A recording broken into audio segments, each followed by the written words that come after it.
السلام عليكم ورحمة الله وبركاته. إن الحمد لله نحمده ونستعينه ونستغفره ونؤمن به ونتوكل عليه ونعوذ بالله من شرور أنفسنا ومن سيئات أعمالنا. من يهد الله فلا مضل له ومن يضلل فلا هادي له. ونشهد أن لا إله إلا الله وحده لا شريك له. ونشهد أن سيدنا وسندنا ومولانا محمدا عبده ورسوله أرسله بالحق بشيرا ونذيرا وداعيا إلى الله بإذنه وسراجا منيرا.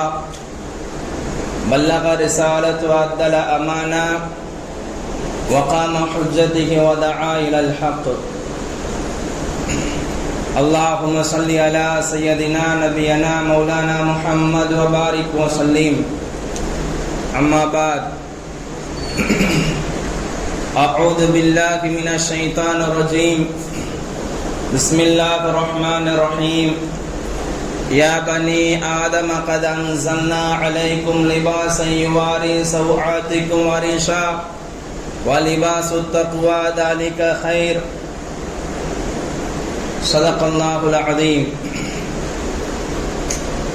விண்ணையும் மண்ணையும் படைத்து பரிபாலித்துக் கொண்டிருக்கின்ற இறைவனுக்கு எல்லா புகழும் உரித்தாகட்டுமாக.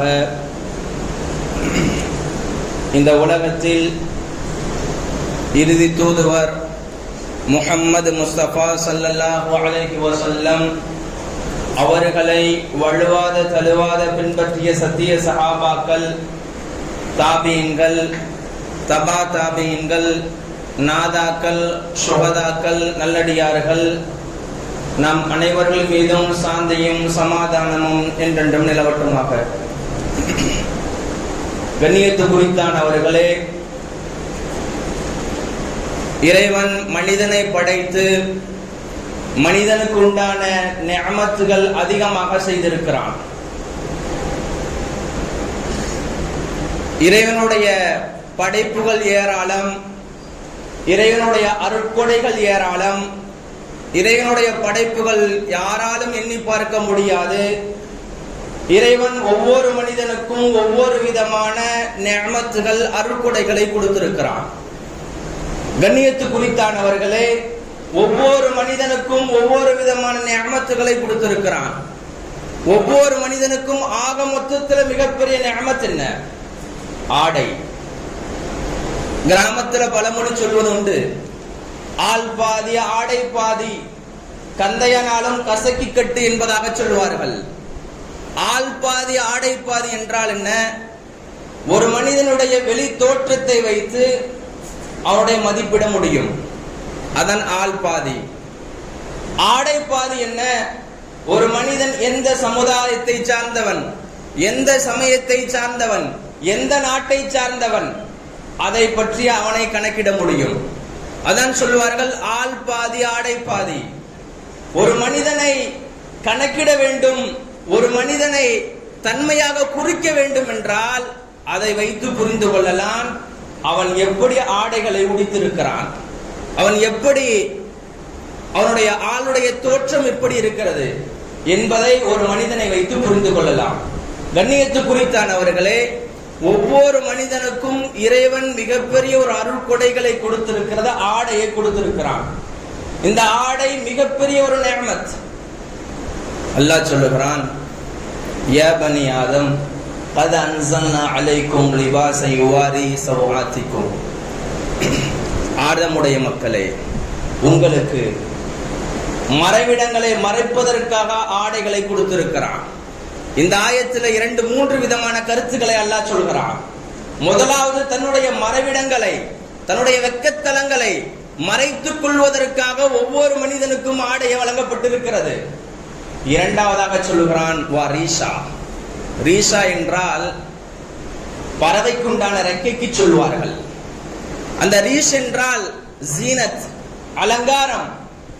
ஆடையை கொடுத்து அந்த ஆடையின் மூலமாக அலங்காரத்தை வெளிப்படுத்த வேண்டும் ஒவ்வொரு மனிதனும் என்பதற்காக வேண்டி மனிதனுக்கு ஆடையை வழங்கியிருக்கிறான். ஒரு மனிதனுடைய மறைக்க வேண்டிய உறுப்புகள் என்ன? தொப்புள்ள முதற்கொண்டு தன்னுடைய முட்டி வரை அவன் ஆடைகளை வைத்து மறைக்க வேண்டும். இது பர்லு. கண்ணியத்து குறித்தானவர்களே, நாம் விளங்க வேண்டும், இறைவன் நமக்கு மிகப்பெரிய நிஅமத்துகள் செய்திருக்கிறான் என்றால், ஒன்று தன்னுடைய வெட்கத்தலங்களை மறைப்பதற்கு, இரண்டாவது தன்னுடைய அலங்காரங்களை வெளிப்படுத்துவதற்கு, மூன்றாவதாக மாற்று மத நபர்களைப் போல வாழ வேண்டாம். சொல்லுவார்கள், மன் தஷப்பஹ பிகௌமின் ஃபஹுவ மின்ஹும். யார் தன்னுடைய மாற்று மதரை போல வாழ்கிறார்களோ, காபிர்களை போல வாழ்கிறார்களோ, நம்மை சார்ந்தவர் அல்ல என்பதாக பிற சமுதாயத்தை போல கூட வாழக்கூடாது. நம்முடைய மார்க்கம் சொல்லுகிறது, நல்ல ஆடைகளை உடுத்திக் கொள்ளுங்கள். நபி ஸல்லல்லாஹு அலைஹி வஸல்லம் சொல்வார்கள், வெண்மையான ஆடைகளை அணிவது இருக்கிறதே அது ஒரு முஸ்தஹப். வெண்மையான ஆடைகள், வாழும் பொழுது வெண்மையான ஆடைகளை அணியுங்கள். மரணித்து விட்டார்கள் என்று சொன்னால் வெண்மையான ஆடைகளை அணிவித்து தான் கொண்டு போவார்கள். நாம் எல்லாம் பார்க்கலாம். நபி ஸல்லல்லாஹு அலைஹி வஸல்லம் சொன்னார்கள், இல்பசு மௌதாக்கும், உங்கள யாராவது மௌத்தாகி விட்டால் வெண்மையான ஆடைகளை உடுத்தி அவர்களை கொண்டு போய் அடக்கம் செய்யுங்கள் என்பதாக சொல்லியிருக்கிறார்கள். இன்னொரு ஹதீஸில் இப்படி வந்திருக்கிறது, வகஃபினு மௌதாக்கும், உங்கள யாராவது மரணித்து விட்டார் அவர்களை கஃபன் செய்யும் பொழுது வெண்மையான ஆடைகளை அவருக்கு உடுத்தி அவர்களை அணிவித்து கொண்டு போய் அடக்கம் செய்யுங்கள் என்பதாக நபி அவர்கள் சொல்லியிருக்கிறார்கள். நபியுடைய காலத்துல இப்னு மஸ்ஊத் ரலியல்லாஹு அன்ஹு அவர்கள் அறிவிக்கிறார்கள், ஒரு நபர் வந்து நபியிடத்துல கேட்டார், யா ரசூலல்லாஹ், நான் நல்ல ஆடைகளை உடுத்தணும்னு ஆசைப்படுறேன், நல்ல காலணிகளை போடணும்னு ஆசைப்படுறேன், இது பெருமையாகுமா என்பதாக கேட்டார். நபி ஸல்லல்லாஹு அலைஹி வஸல்லம் சொன்னார்கள், இது பெருமை இல்லை என்பதாக சொன்னார்கள். காரணம், அல்லாஹ்வே அழகாக இருக்கிறான், அல்லாஹ் அழகத்தான் விரும்புகிறான். அதனால ஒரு மனிதர் காலணி அருகிறார், ஒரு மனிதர் நல்ல ஆடைகளை உடுத்த வேண்டும் என்று ஆசைப்படுகிறார். இது இருக்கிறதை பெருமைக்கு என்பதற்கு உண்டான அடையாளம் அல்ல. இது அல்லாஹ்வே அழகாக இருக்கிறான், அழகுக்கு சொந்தக்காரன் அல்லாஹ்வாக இருக்கிறான். அதனால அல்லாஹ் அழகை விரும்புகிறான், நீயும் அழகுக்காக வேண்டி உடுத்திக் கொள்ளுங்கள் என்பதாக சொன்னார்கள். கண்ணியத்து குறித்தானவர்களே, நபியுடைய காலத்துல ஒரு நபர் நின்று கொண்டிருந்தார். அந்த நபி ஸல்லல்லாஹு அலைஹி வஸல்லம் அவர்கள் அவரை பார்த்து சொன்னார்கள், ஒரு அழுக்கான ஆடைகளை போட்டு உடுத்தி கொண்டு நின்று கொண்டிருந்தார். நபியவர்கள் கேட்டார்கள், சுத்தப்படுத்துவதற்கு உண்டான எந்த விதமான பொருட்களும் இல்லையா என்பதாக கேட்டார்கள். நபி ஸல்லல்லாஹு அலைஹி வஸல்லம் அவர்கள் கேட்ட பிறகு, யா ரசூலுல்லாஹ், தன்னுடைய ஆடையை நான் சுத்தப்படுத்திக் கொள்கிறேன் என்பதாக சொன்னார். அழுக்கான ஆடைகளை உடுத்தாதீர்கள், அன்றாடம் துணி துவைத்து அன்றாடம் தன்னுடைய ஆடைகளை சுத்தப்படுத்துங்கள் என்பதாக நபியவர்கள் சொன்னார்கள். இன்டர்வியூக்கு போகணும்னா கூட டிப்டாப்பா அணிஞ்சிட்டு போவோம், ஒரு ஃபுல் ஹேண்ட் சட்டை. ஆனா பள்ளிவாசலுக்கு வரும்போது தன்னுடைய டி ஷர்ட்டை போட்டு தான் வருவோம். கண்ணியத்து குறித்தானவர்களே, நபி ஸல்லல்லாஹு அலைஹி வஸல்லம் அவர்கள் சொன்னார்கள், பள்ளிவாசலுக்கு வரும் பொழுது, இறைவனை சந்திக்கும் பொழுது உங்களுடைய ஆடைகளை, நல்ல ஆடைகளை உடுத்திக் கொள்ளுங்கள் என்பதாக சொன்னார்கள். இன்டர்வியூக்கு போறோம்னு சொன்னா அவர்களுக்கு ஃபுல் ஹேண்ட் சட்டை, தன்னுடைய மிகப்பெரிய ஒரு பேண்ட் அப்படி உடுத்திக்கிட்டு டிப்டாப்பா போவார். ஆனா பள்ளிவாசலுக்கு வராருன்னு சொன்னா டி ஷர்ட் போட்டிருப்பாரு, இந்த டி ஷர்ட் மேல இதோட தான் இருக்கும். கண்ணியத்து குறித்த நான் சுட்டி காட்டுவதற்காக நான் சொல்லவில்லை. இன்றைய காலத்துல பள்ளிவாசலுக்கு வருவது கூட நல்ல ஆடைகள் உடுத்துவது கிடையாது, நல்ல ஆடைகளோடு வருவது கிடையாது, சுத்தப்படுத்திக் கொண்டு வருவது கிடையாது, நறுமணம் பூசிக்கொண்டு வருவது கிடையாது. தன்னை அலங்காரப்படுத்திக் கொள்ள வேண்டும் என்பது எந்த விதமான தேவையும் இல்லாத மனிதர்களும் இருக்கிறார்கள். எல்லா நேரத்திலும் அலங்காரப்படுத்துறங்க, கல்யாணத்துக்கு போறோம், எல்லா நேரத்திலும் போறோம். ஆனா பள்ளிவாசலுக்கு வரும்போது அலங்காரப்படுத்திக்கிட்டு வரணும். ஆயிஷா அவங்க சொன்னாங்க, நபி ஸல்லல்லாஹு அலைஹி வஸல்லம் அவங்க வீட்டுல முகத்தை கழுவிட்டு தன்னுடைய தலையை சீவிக்கிட்டு வெளியில போனாங்க. வெளியே போறதுக்கு முன்னாடி ஆயிஷா அம்மா கேட்கிறாங்க, யா ரசூலல்லாஹ், தன்னுடைய தோழர்களை தானே சந்திப்பதற்காக நீங்க செல்கிறீர்கள், தன்னுடைய முகத்தை கழுவுகிறீர்கள், தன்னுடைய தலையை ஒதுக்குகிறீர்கள், எதற்காக வேண்டி செய்கிறீர்கள் என்பதாக கேட்டார்கள். நபி ஸல்லல்லாஹு அலைஹி வஸல்லம் சொன்னார்கள், தன்னுடைய தோழர்களை சந்திப்பதற்காக தன்னை நான் அலங்காரப்படுத்திக் கொள்ள வேண்டும், நான் அசிங்கமான முறையில் இருக்கக்கூடாது, நான் நல்ல தோற்றத்தில் இருக்க வேண்டும் என்பதற்காக வேண்டி நபி ஸல்லல்லாஹு அலைஹி வஸல்லம் அவர்கள் முகத்தை கழுவி கொண்டு தன்னுடைய வாக்குகளை, தன்னுடைய சீப்பை கொண்டு தன்னுடைய தலையை சீவிக்கொண்டு அவர்கள் சென்றிருக்கிறார்கள். ஹதீஸ்லே வருகிறது. கண்ணியத்து குறித்தானவர்களை, ஆடைகள் உடுத்துவது கூட நபி ஸல்லல்லாஹு அலைஹி வஸல்லம் பேணுதல் என்பது சொல்லியிருக்கிறார்கள்.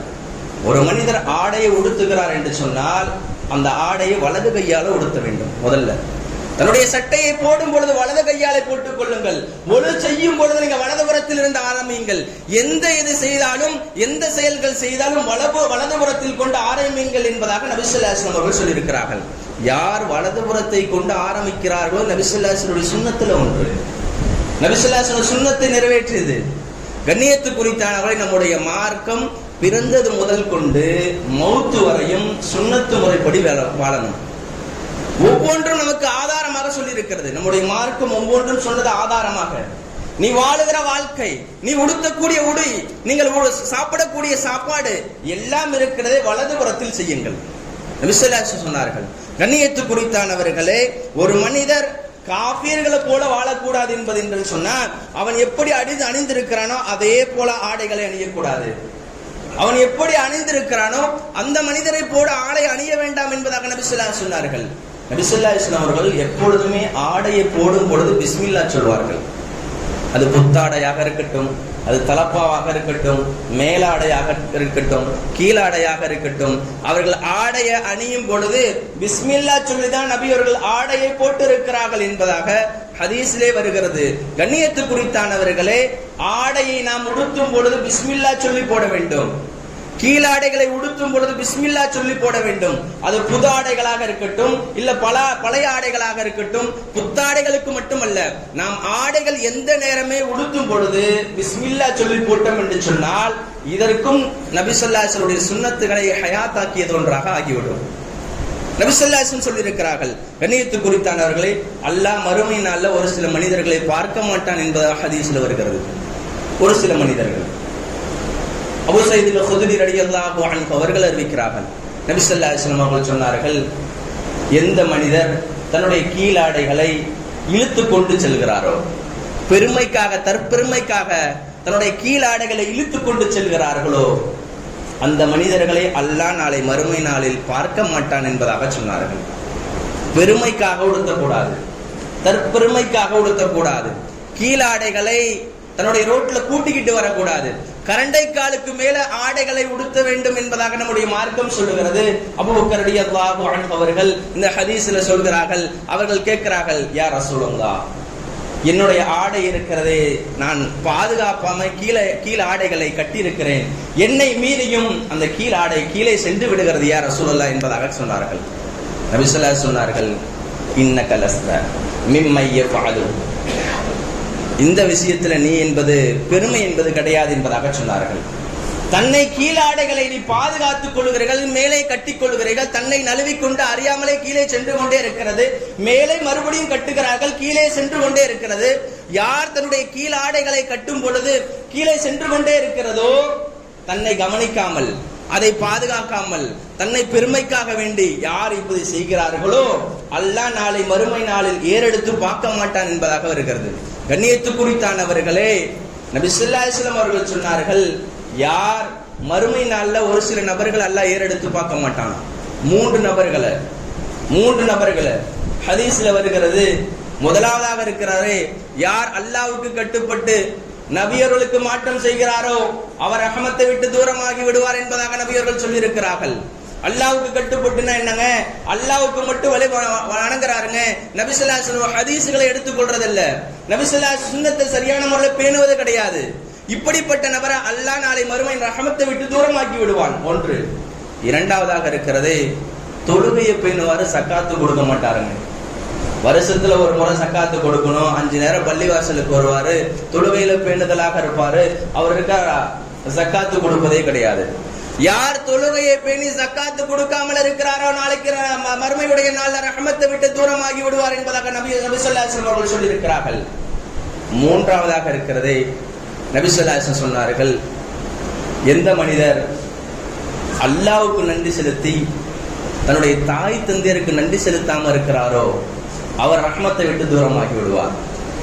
தன்னுடைய பெற்றெடுத்த தாய் தந்தையருக்கு நன்றி செலுத்த வேண்டும், இறைவனுக்கு நன்றி செலுத்த வேண்டும். எந்த மனிதர் இறைவனுக்கும் தாய் தந்தையருக்கும் நன்றி செலுத்துகிறாரோ அவர் ரஹமத்திலிருந்து தூரமாக மாட்டார். எந்த மனிதர் அல்லாஹ்வுக்கு நன்றி செலுத்தி தாய் தந்தையருக்கு நன்றி செலுத்தாமல் இருக்கிறாரோ ரஹமத்தை விட்டு தூரமாகி விடுவார் என்பதாக நபி ஸல்லல்லாஹு அலைஹி வஸல்லம் அவர்கள் சொல்லியிருக்கிறார்கள். கண்ணியத்து குறித்தானவர்களே, உலகத்தில் வாழும் பொழுது நமக்கு நேமத் செஞ்சிருக்கிறான்.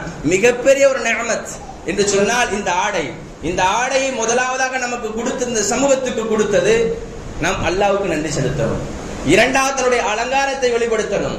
மூன்றாவதாக இருக்கிறதே இந்த ஆடை இருக்கிறதே மற்ற நபர்களை போல உடுத்தக்கூடாது. நம்முடைய மார்க்கம் என்ன சொல்லி இருக்கிறதோ அதை போல உடுத்த வேண்டும். அல்லாஹ்வும் அதே தான் விரும்புகிறான். தன்னுடைய அலங்காரத்தை வெளிப்படுத்துவதற்கிறதே அலங்காரத்துக்கு சொந்தக்காரன் அல்லாஹ்வாக இருக்கிறான். அலங்காரத்தை நீங்கள் வெளிப்படுத்துங்கள் என்பதாக வருகிறது. நான்காவதாக இருக்கிறது மற்ற நபர்களை போல ஆடைகளை உடுத்த வேண்டாம் என்பதாக வருகிறது.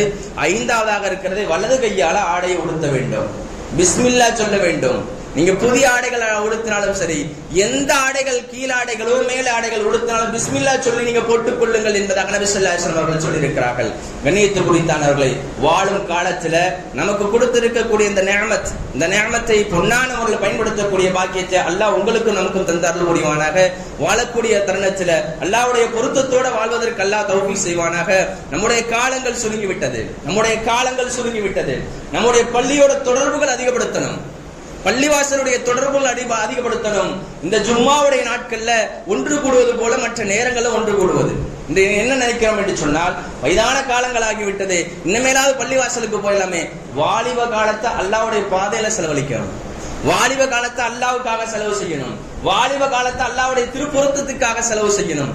எத்தனையோ நபர்கள் இன்று இருக்கிறார்கள், குர்ஆனை படித்து இஸ்லாத்தை ஏற்றவர்கள் இருக்கிறார்கள். குர்ஆனின் மூலமாக எத்தனையோ நபர்கள் வந்தவர்கள் இருக்கிறார்கள். பேராசிரியர் பெரியார்தாசன் என்கிற அப்துல்லா எல்லோருக்கும் தெரியும். எத்தனையோ திரைப்படங்களை நடித்திருக்கிறார். எத்தனையோ படங்கள் மூலமாக அவர் மிகப்பெரிய ஒரு மஷ்ஹூர் பிரபலமாக இருக்கிறார். யூனிவர்சிட்டி பல்கலைக்கழகத்தில் பேராசிரியராக இருந்திருக்கிறார். முதலாவதாக அவர் படித்தது என்ன தெரியுமா? பைபிளை தான் படித்தார். படித்ததன் மூலமாக எனக்கு நிம்மதி கிடைக்கல, இந்த குர்ஆனின் மூலமாக எனக்கு நிம்மதி கிடைச்சிருக்கிறது. இந்த குர்ஆன் இருக்கிறது மிகப்பெரிய நிம்மதியை ஏற்படுத்தி இருக்கிறது. அதன் காரணமாக நான் இஸ்லாத்துக்கு மார்க்கத்துக்கு வந்திருக்கிறேன். இந்த மார்க்கம் இருக்கிறதே ஒரு நிரந்தரமான மார்க்கம். அல்லாஹ் சொல்லுவான் இந்த மார்க்கத்தை பத்தி தாலிக தீனுல் கையும் என்பதாக சொல்லுவான். இந்த மார்க்கம் இருக்கிறது இறைவனால் நியமிக்கப்பட்ட, இறைவனால் இயற்றப்பட்ட மார்க்கம். அல்லாஹ் சொல்லுவான் இந்த மார்க்கம் ஒரு நிலையான மார்க்கம். வலாக்கின் அக்ஸரன் நாஸி லா யஅலமூன், அதிகமான மக்கள் இந்த மார்க்கத்தை பற்றி விளங்குவது கிடையாது. அல்லாஹ் சொல்லக்கூடிய வார்த்தை, இறைவனால் இயற்றப்பட்ட மார்க்கம் கியாமத் நாள் வரையும் இறைவனால் பாதுகாக்கப்படும். அதற்கு எந்த விதமான சந்தேகமும் என்பது கிடையாது. கண்ணியத்து குறித்தானவர்களே, இந்த மார்க்கத்துக்கு சொந்தக்காரர்கள் நாம் ஒவ்வொருவரும் சொந்தக்காரர்கள். இந்த மார்க்கம் இருக்கிறதே மதம் என்பது கிடையாது. இந்த மார்க்கம் இருக்கிறதே வழி. ஒரு மார்க்கம் என்பது, நம்முடைய மார்க்கம் என்பது பாதை. எல்லோரும் பயணிக்கலாம், எல்லோரும் செல்லலாம், எல்லோரும் செல்லக்கூடியதான் நம்முடைய மார்க்கம். அப்படிப்பட்ட மார்க்கத்தில் அல்லாஹ் நம்மளை எல்லாம் ஒன்று சேர்த்திருக்கிறான். அதிகமாக அல்லாஹ்வுக்கு நன்றி செலுத்தணும். கண்ணியத்து குறித்தானவர்களே, இந்த நபி ஸல்லல்லாஹு அலைஹி வஸல்லம் சுன்னத்துகளை பேணி நடக்கக்கூடிய பாக்கியத்தையும் நம்முடைய இறுதி மூச்சு வரையும் நம்மளையும் நம்முடைய சந்ததிகளையும் இஸ்லாத்திலேயே வாழ வைத்து இஸ்லாத்திலேயே மரணிக்கக்கூடிய பாக்கியத்தை உங்களுக்கும் எனக்கும் தந்தார்கள் புரிவானாக. பெரிய பாவத்தை எல்லாம் நம்மளை இறைவன் பாதுகாத்து நம்மளை எல்லாம் நன்மைகள் அதிகமாக செய்வதற்கு நல்லடியாருடைய கூட்டத்தில் ஒன்று சேர்ப்பானாக. உலகத்தில் வாழும் கூடிய காலத்தில் நோய் இல்லாத ஆரோக்கியமான வாழ்க்கை வாழ்வதற்கும் அல்லாஹ் உங்களுக்கும் எனக்கும் தௌஃபீக் செய்வானாக. வாஹிரு தவானா அல்ஹம்துலில்லாஹி ரப்பில் ஆலமீன். அஸ்ஸலாமு அலைக்கும் வரஹ்மத்துல்லாஹி வபரகாத்துஹு.